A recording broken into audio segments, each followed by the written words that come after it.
കർക്കിടക മാസത്തിൽ നെയ്യ് സേവ ഉൾപ്പെടെ ആന്തരിക ഔഷധ സേവയുടെ ഗുണങ്ങൾ വ്യക്തമാക്കുകയാണ് നെടുമങ്ങാട് അമൃത ആയുർവേദ ആശുപത്രിയിലെ സീനിയർ ഫിസിഷ്യൻ ഡോക്ടർ JNMG.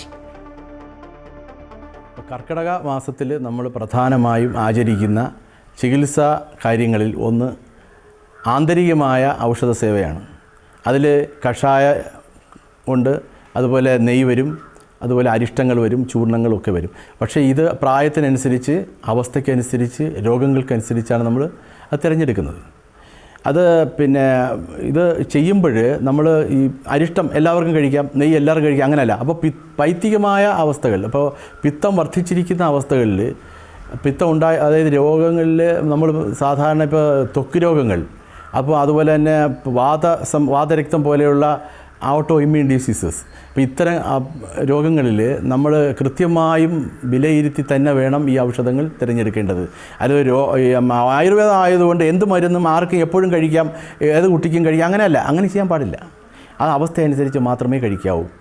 അത് കർക്കിടകത്തിൽ കഴിക്കുന്നതിനുള്ള ഗുണമെന്ന് പറയുന്നത് ഈ കഴിഞ്ഞ കാലങ്ങളിൽ നമ്മുടെ ശരീരത്തിൽ വന്നിരിക്കുന്ന ഒരുപാട് ദോഷങ്ങളുണ്ട്. അതായത് ഈ ശരീരത്തിൽ പിത്തം വർദ്ധിച്ചിട്ട്, വാതം കുപിതമായിട്ട്, കഫം വർദ്ധിച്ചിട്ട്, അത് കഫക്കെട്ടാവാം, അല്ലെങ്കിൽ ചർമ്മരോഗങ്ങളാവാം, അല്ലെങ്കിൽ സന്ധിരോഗങ്ങളാകാം. അപ്പോൾ ഇതിനെല്ലാം പരിഹാരം ഉണ്ടാക്കാൻ പറ്റിയ അവസരമാണ് കർക്കിടകം. പിത്തശമനമായി ഉപയോഗിക്കുന്ന മരുന്നാണ് നെയ്യ്. ആ നെയ്യ് നമുക്ക് പലതരത്തിലുള്ള ഉപയോഗിക്കാം. ഇപ്പോൾ വെറും പശു നെയ്യ് ഉപയോഗിക്കുന്നത് ഗുണകരമാണ്. അതോടൊപ്പം തന്നെ ഇപ്പോൾ മാനസികമായ പ്രശ്നമുള്ള ഒരാളിനെ സംബന്ധിച്ച് കല്യാണ ഘൃതം കൊടുക്കാം. അപ്പോൾ അതുപോലെ ഇപ്പോൾ ബ്രഹ്മീഘൃതം, ഓർമ്മക്കുറവ്, അതുപോലെ അപ്പോൾ ഏത് മരുന്നാണോ നമ്മൾ നെയ്യിൽ ആഡ് ചെയ്യുന്നത്, ആ മരുന്ന് ആ രോഗിക്കുള്ള അപ്പോഴത്തെ അസുഖവുമായി ബന്ധപ്പെടുത്തിയായിരിക്കണം. അങ്ങനെയാണ് നമ്മൾ നെയ്യ് ചെയ്യുക. കർക്കിടകത്തിലെ ഔഷധ സേവ എന്ന് പറയുമ്പോൾ അത് കഷായം, ചൂർണം, അതുപോലെ നെയ്യ്, ഇതാണ് പ്രധാനമായിട്ടും വരുന്നത്. അതുപോലെ ഗുളങ്ങളും വരും. ഇപ്പോൾ ശതാവരി ഗുളം പോലുള്ള ഗുളങ്ങളൊക്കെ ഉപയോഗിക്കാം.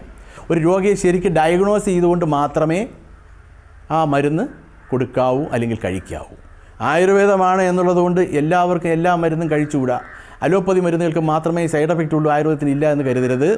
എല്ലാ മരുന്നെല്ലാം മരുന്നാണ്. അതുകൊണ്ട് അതിൻ്റെ മാത്ര, അതിൻ്റെ അളവ്, അതിൻ്റെ പ്രായം, അവസ്ഥ, രോഗത്തിൻ്റെ അവസ്ഥ, രോഗിയുടെ രീതി എല്ലാം അറിഞ്ഞ്, രോഗിയുടെ പ്രകൃതി, ക്യാരക്ടർ, ഓരോ രോഗിയും ഓരോ ക്യാരക്ടറാണ്, അതെല്ലാം അറിഞ്ഞ് വേണം ചികിത്സിക്കാൻ. അപ്പോൾ പൂർണ്ണമായ റിസൾട്ട് കിട്ടും.